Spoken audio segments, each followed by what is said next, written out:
বন্ধুরা আমার হাতে এই মুহূর্তে চলে আসছে, আপনারা দেখতে পাচ্ছেন আয়ুষ্মান ভারতের একটি ফর্ম। এই আয়ুষ্মান ভারতের ফর্মের ক্ষেত্রে AAAY SPHH PHH RKSY1 RKSY2 general প্রতিটি ক্যাটাগরি রেশন কার্ড থাকা প্রার্থীরা কি এখানে আয়ুষ্মান ভারতের জন্য আবেদন করতে পারবেন? এই ফর্মে কোন কোন বিষয় উল্লেখ করা হয়েছে, কোন কোন বিষয় খুবই গুরুত্বপূর্ণ। এছাড়া অনেকে কমেন্ট করেছেন তাদের বয়স 75 বছরের ঊর্ধ্বে, তাহলে সেই সব ব্যক্তিরা কি আবেদন করতে পারবেন? এই ভিডিওটির মাধ্যমে আপনাদের পূর্বের কমেন্ট অনুযায়ী ভিডিওটি খুবই গুরুত্বপূর্ণ হতে চলেছে, কারণ পূর্বে আমি এই থাম্বনেইল অনুযায়ী একটি ভিডিও আপলোড করেছিলাম যেখানে 1 লাখের উপরেও ভিউ চলে গিয়েছিল, 1 লক্ষের বেশিও দর্শক এই ভিডিওটা পছন্দ করেছিল। সেক্ষেত্রে আমি আপনাদের কমেন্টের গুরুত্ব দিয়ে এই ভিডিওটি আলাদাভাবে তৈরি করছি। হাই ফ্রেন্ডস, ওয়েলকাম টু বাংলায় সেরা ইউটিউব চ্যানেল। আজকের এই ভিডিওটির মাধ্যমে আয়ুষ্মান ভারত প্রকল্প সম্পর্কে আলোচনা করব। এই আয়ুষ্মান ভারত কার্ড কারা করতে পারবেন, কারা করতে পারবেন না। আবার অনেকে কমেন্ট করছেন আমার আধার কার্ড আছে, ভোটার কার্ড আছে, কিন্তু আমার রেশন কার্ড, কোনো রেশন কার্ড নেই, কোনো ক্যাটাগরির রেশন কার্ড নেই। রেশন কার্ড না থাকা প্রার্থীরা আবেদন করতে পারবে কি? কোন কোন ক্যাটাগরির রেশন কার্ডধারীরা আবেদন করার যোগ্য হবেন? এই ভিডিওটির মাধ্যমে আপনি ডিটেলস তথ্য জানতে পারবেন। ভিডিওটি অবশ্যই লাইক করবেন, শেয়ার করে প্রত্যেককে জানান। নিয়মিত চাকরি সংক্রান্ত এডুকেশন রিলেটেড গুরুত্বপূর্ণ নিউজগুলি দেখতে চ্যানেলটিকে সাবস্ক্রাইব করে রাখবেন। তাহলে চলুন ডিটেলস দেখে নেওয়া যাক। বন্ধুরা, পূর্বের ভিডিওতে একজন কমেন্ট করেছেন যার ইউটিউব হ্যান্ডেলের নাম ABCD58D3N। তো যাই হোক, উনি কমেন্ট করেছেন এটাই যে দাদা, যেহেতু আমাদের ফ্যামিলিতে 4 জনের নামই মায়ের স্বাস্থ্যসাথী কার্ডে আছে, তাহলে কার্ড নাম্বার সেম রেখে আমাদের 4 জনেরই কি ফর্ম ফিল আপ করতে হবে বা ফর্ম দেব? তো সেক্ষেত্রে উনি এটাই বলতে চাচ্ছেন যে মায়ের নামে একটা কার্ড আছে, এবার সেই মায়ের কার্ডের আন্ডারে আর বাকি 4 জনের নাম আছে। ওকে, সেক্ষেত্রে কি এই স্বাস্থ্যসাথী ফর্ম ফিল আপ করার সময় প্রত্যেকের মানে প্রতিটি মেম্বারের সেই মায়ের যে স্বাস্থ্যসাথী কার্ড সেই কার্ডের নাম্বার দেবেন? হ্যাঁ, সেক্ষেত্রে বলে রাখি, দেখুন এখানে স্বাস্থ্যসাথী কার্ড দেওয়ার যেহেতু নাম্বার আয়ুষ্মান ফর্মে যেহেতু দিয়েছে, সেক্ষেত্রে যে আপনার মায়ের আন্ডারে আপনারা আরও বাকি 4 জন সদস্য আছেন, সেক্ষেত্রে আপনাদের প্রত্যেকেরই কিন্তু স্বাস্থ্যসাথী কার্ডের নাম্বার একই, অর্থাৎ আপনার মায়ের নামে যে স্বাস্থ্যসাথী কার্ডটা হয়েছে তার আন্ডারে আপনারা আছেন, সেক্ষেত্রে আপনারাও কিন্তু স্বাস্থ্যসাথী কার্ডের নাম্বার একই। সেক্ষেত্রে ফর্ম ফিল আপ করার সময় অবশ্যই আপনার মায়ের দেওয়া যে স্বাস্থ্যসাথী কার্ড, মায়ের নামে যে স্বাস্থ্যসাথী কার্ড সেই কার্ড নাম্বার আপনারা দেবেন। অর্থাৎ একটা ফ্যামিলিতে আগে কি হতো, একটাই স্বাস্থ্যসাথী কার্ড থাকতো, সেই স্বাস্থ্যসাথী কার্ডের আন্ডারে বাকি সদস্যদের এন্ট্রি করানো থাকতো বা অন্তর্ভুক্ত করানো থাকতো। তো সেক্ষেত্রে অন্তর্ভুক্তকরণ প্রতিটি সদস্যদের কিন্তু স্বাস্থ্যসাথী কার্ড নাম্বার একই হবে। তাই আয়ুষ্মান ভারতে ফর্ম ফিল আপ করার সময় স্বাস্থ্যসাথী কার্ড নাম্বার লেখার সময় সেই একটাই কার্ড নাম্বার বাকি সদস্যের সকলকে দিতে হবে। আশা করি এই ভিডিওটির মাধ্যমে আপনাদের কমেন্টের উত্তর সঠিকভাবে পেয়ে গিয়েছেন। যদি এই উত্তর শুনে আপনি স্যাটিসফাই হয়ে থাকেন তাহলে অবশ্যই একটিবার লাইক করুন এবং শেয়ার করে এই তথ্যটা সকলকে জানিয়ে দিন। এবার সবথেকে গুরুত্বপূর্ণ একটি প্রশ্ন, যে কমেন্টটা প্রত্যেকে মানে বেশিরভাগ কমেন্ট যেটা এসছে, তাই আলাদাভাবে প্রত্যেকের কমেন্ট আমি দেখাতে পারছি না। ওনাদের প্রশ্ন যে ওনার রেশন কার্ডের ক্যাটাগরি PHH RKSY1 অথবা RKSY2, তাহলে কি ওই সব ব্যক্তিরা আবেদন করতে পারবেন স্বাস্থ্যসাথী কার্ডের জন্য? সেক্ষেত্রে আপনাদেরকে বলে রাখি, যেহেতু স্বাস্থ্যসাথী কার্ডে আপনারা দেখবেন স্বাস্থ্যসাথী ফর্মে আপনারা দেখবেন এখানে কিন্তু PHH RKSY1 RKSY2 সিলেক্ট করা বা টিক চিহ্ন দেওয়ার অপশান দিয়েছে। তাই আপনাকে সিলেক্ট করে বা টিক চিহ্ন দিয়ে আপনাকে কিন্তু আবেদন করতে হবে। অর্থাৎ এক কথায় PHH RKSY1 RKSY2 প্রতিটি ক্যাটাগরির রেশন কার্ড থাকা প্রার্থীরা প্রত্যেকেই কিন্তু আয়ুষ্মান ভারতের জন্য আবেদন করতে পারবেন। তবে এই বিষয়ে আরেকটি কথা বলে রাখি, সাথে সাথে একটি রেফারেন্স আপনাদেরকে দিয়ে রাখছি। এখানে দেখুন নিশা দাস কমেন্ট করেছেন, আমাদের PHH বলল যে বাড়ি বাড়ি আসবে এই কার্ডের জন্য, অর্থাৎ সার্ভে করার ক্ষেত্রে। যাদের PHH RKSY1 RKSY2 এইসব কাস্ট ক্যাটাগরি এইসব রেশন কার্ড ক্যাটাগরির প্রার্থীরা যদি আয়ুষ্মান ভারতের ক্ষেত্রে আবেদন করেন, তাহলে কি হবে, আপনাদের বাড়িতে বাড়িতে এসে সার্ভে করবে, যাচাইকরণের পরে আপনাদের কিন্তু আয়ুষ্মান ভারতের জন্য আপনারা যোগ্য হয়ে যাবেন। যাচাইকরণের পরে সরকার সিদ্ধান্ত নেবে যে আপনাদের দেওয়া হবে কি দেওয়া হবে না, তবে সেক্ষেত্রে আপনাদের দেওয়া হবে এটাই আপনারা ধরে নিতে পারেন, কারণ এখানে PHH RKSY1 RKSY2 সিলেক্ট করে বা টিক মার্ক দিয়ে বেছে নিয়ে আবেদন করার অপশান দিচ্ছে। সেক্ষেত্রে আপনারা প্রত্যেকেই আবেদন করতে পারবেন। তবে আবেদন করার পরে PHH RKSY1 RKSY2 ration card category প্রার্থীদের ভেরিফিকেশন বা সার্ভে হওয়ার একটি আপডেট এই মুহূর্তে পাওয়া যাচ্ছে। আর সেই মতো দেখতে পাচ্ছেন নিশা দাস কমেন্ট করেছেন, যার কমেন্ট আমি আপনাদেরকে অন স্ক্রিনে দেখালাম। আশা করি বিষয়টি বুঝতে পেরেছেন। এরপরেও আপনি যদি বুঝতে না পেরে থাকেন তাহলে রেশন কার্ডের ক্যাটাগরি ওয়াইজ আমি আলাদাভাবে একটি ভিডিও আপলোড করে দিয়েছি। আপনারা এই থাম্বনেইল অনুযায়ী ডেসক্রিপশন বক্সে, এই ভিডিওর ডেসক্রিপশন বক্সে লিঙ্ক পেয়ে যাবেন। সেই ভিডিওটি দেখলে প্রতিটি রেশন কার্ডের ক্যাটাগরির নেম অনুযায়ী আমি আলাদা আলাদাভাবে তথ্য আপনাদের কাছে তুলে ধরেছি।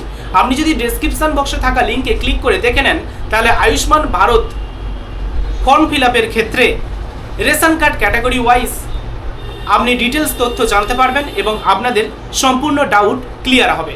তাই আপনাদেরকে অনুরোধ করব আপনারা ডেসক্রিপশন বক্সে থাকা লিঙ্ক থেকে পূর্বের ভিডিওটি একবার দেখে নিন। তবে সাথে সাথে আপনাদেরকে আরেকটি রেফারেন্স দিয়ে দিচ্ছি। কমেন্ট করেছেন সুনীল ঘোষ মহাশয়। সুনীল ঘোষ মহাশয় কমেন্ট করেছেন, ক্যাম্প থেকে বলা হয়েছে AAY SPHH PHH যাদের কার্ড আছে তাদের ফর্ম ফিল আপ করার দরকার হবে না। আশাকর্মী বোনেরা প্রিন্টেড ফর্ম বাড়ি বাড়ি নিয়ে গিয়ে ফিল আপ করিয়ে আসবে। অর্থাৎ এখানে তিনি বলছেন AAY SPHH বা PHH এইসব ক্যাটাগরির যাদের কার্ড আছে এই মুহূর্তে তাদের নাকি আলাদাভাবে ক্যাম্পে গিয়ে আর ফর্ম ফিল আপ করতে হবে না। আশাকর্মীরা তাদের বাড়িতে বাড়িতে গিয়ে ফর্ম ফিল আপ করিয়ে নিয়ে আসবে। সেই একই রকমভাবে কথাটা সেই একই হচ্ছে। সেই আশাকর্মীরাও বাড়িতে বাড়িতে গিয়ে যাদের RKSY1 বা RKSY2 ক্যাটাগরির যাদের রেশন কার্ড আছে তাদের কিন্তু যাচাই করবে। তাহলে করিয়ে নিয়ে আসবে কাদের? AAY SPHH PHH এদের করিয়ে নিয়ে আসবে। আর যাচাই করবে কার? তাহলে পড়ে থাকবে কাদের? পড়ে থাকবে হলো RKSY1 RKSY2 এবং জেনারেল। এই সব রেশন কার্ডধারীদের সার্ভে করা হবে। এটাই হলো মূল কথা। তবে এই মূল কথাটা বোঝার সাথে সাথে আপনি এটাও বুঝতে পারলেন যে আপনার যে কোনো ক্যাটাগরির রেশন কার্ড থাকুক না কেন আপনারা প্রত্যেকেই কিন্তু আবেদন করার যোগ্য। কারোর ক্ষেত্রে সার্ভে করবে আর কারোর ক্ষেত্রে সার্ভে করবে না, এটাই হলো বিষয়। পরবর্তী কমেন্ট করেছেন প্রফেসর 6H। তিনি কমেন্ট করেছেন একটা ফ্যামিলিতে 3 জন থাকলে কটা ফর্ম ফিল আপ করতে হবে। তো এক্ষেত্রে আপনাদেরকে বলে রাখি, একটা ফ্যামিলিতে যতজন থাকবে প্রত্যেকেরই ফর্ম ফিল আপ করতে হবে। কারণ এই মুহূর্তে মাথা পিছু আয়ুষ্মান ভারত কার্ড করানোর প্রতিশ্রুতি বা এই আপডেটটি এই মুহূর্তে উঠে আসছে, যেখানে আমাদের বাড়িতেও 3 জন, সেক্ষেত্রে আমিও এনেছি ফর্ম, আমার বাবার জন্য, মায়ের জন্য, সকলের জন্য কিন্তু ফর্ম এনেছি এবং সকলের আধার কার্ড এন্ট্রি করে ফর্ম দেওয়া হচ্ছে মাথা পিছু। কি বললাম? প্রত্যেকের আধার কার্ড এন্ট্রি করে মাথা পিছু ফর্ম দেওয়া হচ্ছে আয়ুষ্মান ভারতের ক্ষেত্রে। সেক্ষেত্রে ফ্যামিলিতে 3 জন সদস্য থাকলে 3 জনেরই ফর্ম ফিল আপ করতে হবে। আশা করি বুঝতে পারলেন। পরবর্তী কমেন্ট করেছেন হজবরল। তিনি কমেন্ট করেছেন নতুন বলতে কি বোঝাচ্ছে? আমাদের স্বাস্থ্যসাথী কার্ড আছে, হ্যাঁ, আপনার স্বাস্থ্যসাথী কার্ড থাকুক কিংবা না থাকুক আপনার কিন্তু আবেদন করতে হবে আয়ুষ্মান ভারত প্রকল্পের জন্য। আপনি যদি করতে চান তাহলে তো স্বাস্থ্যসাথী কার্ড যদি থাকে তাহলে আপনাকে কিন্তু স্বাস্থ্যসাথীর কার্ড নাম্বার লিখে আপনাকে আবেদন করতে হবে। যেহেতু স্বাস্থ্যসাথী কার্ড নাম্বার লেখার অপশান দিচ্ছে তাই লিখে আবেদন করতে পারবেন আপনি। এরপরে অনেকেই কমেন্ট করেছেন, তাই প্রত্যেকের কমেন্ট আমি দেখাচ্ছি না। যেখানে কমেন্ট করেছেন তারা, একজন বলছেন তার বয়স 70 বছরের নিম্নে, তাহলে সেই ব্যক্তি কি আবেদন করতে পারবে? আবার অনেকে বলছেন তার বয়স 70 বছরের ঊর্ধ্বে, তাহলে সেই ব্যক্তি কি আবেদন করতে পারবে? প্রথমে বলে রাখি, 70 বছরের নিম্নে যাদের বয়স তাদের আবেদন করার জন্য নিউ এনরোলমেন্ট ফর্ম আছে আয়ুষ্মান ভারত প্রকল্পে আবেদন করার ক্ষেত্রে, তাহলে আপনি আবেদন করতে পারবেন। ঠিক আছে, এখানে দেখুন নিউ এনরোলমেন্ট লেখা আছে, তাহলে আপনি নিউ এনরোলমেন্ট ফর্ম দিয়ে আবেদন করতে পারবেন। আর আপনার যদি 70 বছর কিংবা 70 বছরের ঊর্ধ্বে 75 বছর 74 বছর 76 বছর এই রকম 70 বছরের ঊর্ধ্বে যদি আপনাদের বয়স হয়ে থাকে তাহলে এখানে আপনি দেখতে পাবেন একটি ফর্ম আছে যেখানে ফর 70 ইয়ার্স এজ। তো 70 ইয়ার্স এজ সেই সব বেনিফিশিয়ারি বা তার ঊর্ধ্বে যারা, তাদের জন্য আবেদন করার ক্ষেত্রে এই ফর্মটি যেটা আপনি অন স্ক্রিনে দেখতে পাচ্ছেন। তাহলে আপনার বয়স 70 বছরের নিম্নে হোক কিংবা ঊর্ধ্বে হোক, আপনারা প্রত্যেকেই আবেদন করতে পারবেন। পরবর্তী ইনি খুবই গুরুত্বপূর্ণ একটি কমেন্ট করেছেন, যিনি মধু ঘোষ সোনার বলে এই ইউটিউব হ্যান্ডেল থেকে এই কমেন্টটা এসছে, যিনি জানিয়েছেন যে রেশন কার্ড যার নেই সে কি এর জন্য অর্থাৎ আয়ুষ্মান ভারত প্রকল্পের জন্য আবেদন করতে পারবে বা ফর্ম ফিল আপ করতে পারবে। রেশন কার্ড না থাকার কারণ হলো 78 বছরের অবিবাহিতা মহিলা, মা বাবা পরিবারের কেউ নেই বা আত্মীয়া এর বাড়িতে থাকে না, ওনাকে হেল্প করার জন্য জানতে চাই তিনি যেন ফ্রি ট্রিটমেন্টের বার্ধক্য ভাতা পেতে পারেন বা ফ্রি ট্রিটমেন্টের জন্য আয়ুষ্মান ভারত প্রকল্পের ক্ষেত্রে আবেদন করতে পারেন। তো আয়ুষ্মান ভারত প্রকল্প কার্ডের ক্ষেত্রে কিন্তু ফ্রিতে ট্রিটমেন্ট পাওয়া যায়, তো সেক্ষেত্রে এটা তিনি জানতে চাচ্ছেন। তো আমারও দায়িত্ব, একজন ইউটিউবার হিসাবে আমারও এটাই দায়িত্ব যে বয়স্ক মানুষকে হেল্প করা। তো উনি যেহেতু উৎসাহের সাথে এই বিষয়টা জানিয়েছেন, উনি হেল্প করতে চান, সেই মানসিকতাকে আমি সম্মান জানিয়ে আমিও উত্তর দিচ্ছি। আপনি একটু মনোযোগ সহকারে শুনুন, তাহলে হয়তো সেই বয়স্ক মানুষটা কিছুটা হলেও উপকৃত হবেন। তো এর উত্তরে এক কথায় বলে রাখি, হ্যাঁ, ওই বৃদ্ধা মহিলা আবেদন করতে পারবেন আয়ুষ্মান ভারত কার্ডের জন্য। বলে রাখি, 78 বছর বয়সী কোনো মহিলার যদি আধার কার্ড থাকে কিন্তু রেশন কার্ড না থাকে, তাহলে তিনি আয়ুষ্মান ভারত বা আভা কার্ডের জন্য আবেদন করতে পারবেন। কেন্দ্রীয় সরকারের 70+ সিনিয়র সিটিজেন স্কিমে রেশন কার্ড বাধ্যতামূলক নয়। সরকারি নির্দেশিকায় স্পষ্ট বলা হয়েছে যে 70 বছর বা তার বেশি বয়সী ব্যক্তির ক্ষেত্রে আধার কার্ডই একমাত্র আবশ্যিক নথি বা রেশন কার্ডের পরিবর্তে আধার কার্ড মূল নথি হিসাবে ধরা হবে। আধার বেসড কেওয়াইসির মাধ্যমে কার্ড তৈরি করে নিতে পারবেন, অর্থাৎ আয়ুষ্মান কার্ড তৈরি করে নিতে পারবেন। আরও স্পষ্ট করে বলতে গেলে, বয়স যদি 78 হয়, আধার কার্ড যদি থেকে থাকে বা তিনি যদি ভারতীয় নাগরিক হয়ে থাকেন কিন্তু রেশন কার্ড যদি না থাকে, তাহলেও তিনি আবেদন করতে পারবেন। এখানে বলা হচ্ছে, সরকারি নির্দেশ অনুযায়ী 70 বছর প্লাস আয়ুষ্মান প্রকল্পে যোগ্যতার প্রধান শর্ত হল বয়স 70 বছর বা তার বেশি হওয়া, যা আধারের তথ্য থেকে যাচাই করা হয়। রেশন কার্ডের শর্ত সেখানে নেই।